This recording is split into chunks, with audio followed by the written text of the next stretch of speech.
Hasto tak bisa hirup udara bebas lagi. Pasalnya juru bicara KPK, Tassa Mahardika tegaskan, akan segera tangkap Sekjen PDIP, Hasto Kristianto atas kasus Harun Masiku.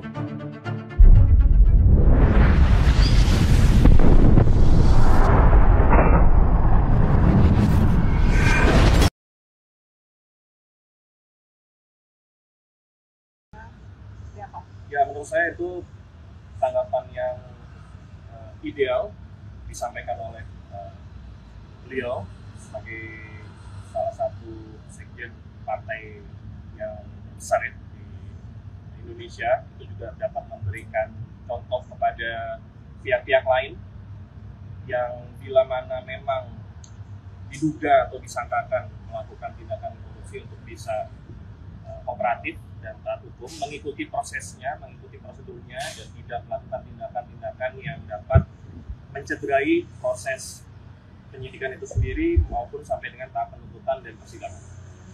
Soal handphone yang dirusak, kan disebut ada dua handphonenya Harun yang dihilangkan dan handphonenya Kusnadi yang dirusak ditenggelamkan. Nah, sebenarnya apa sih Mas isi dari handphone itu yang dicari oleh penyidik?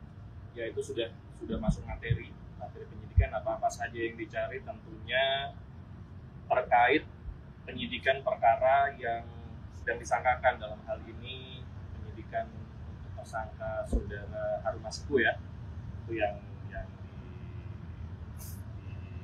digali oleh penyidik.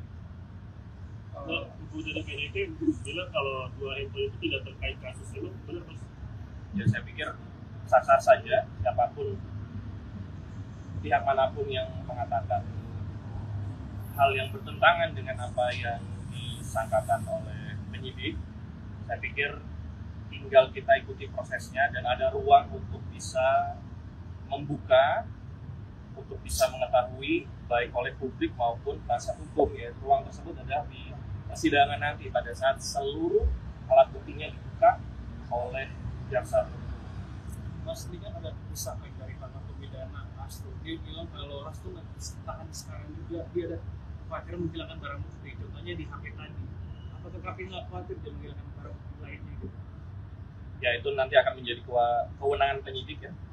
Penyidik yang akan menilai kapan para tersangka ini akan dilakukan penahanan, tidak hanya kepada saudara HK, tetapi juga tersangka-tersangka yang lain.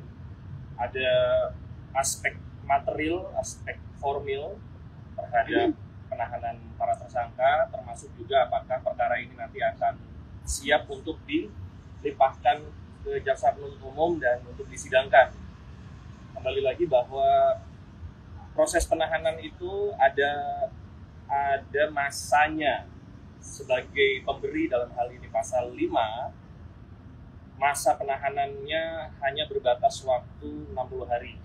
Sehingga nanti kita akan ikuti sama-sama apakah proses penahanan itu akan dilakukan segera atau memang menunggu kecukupan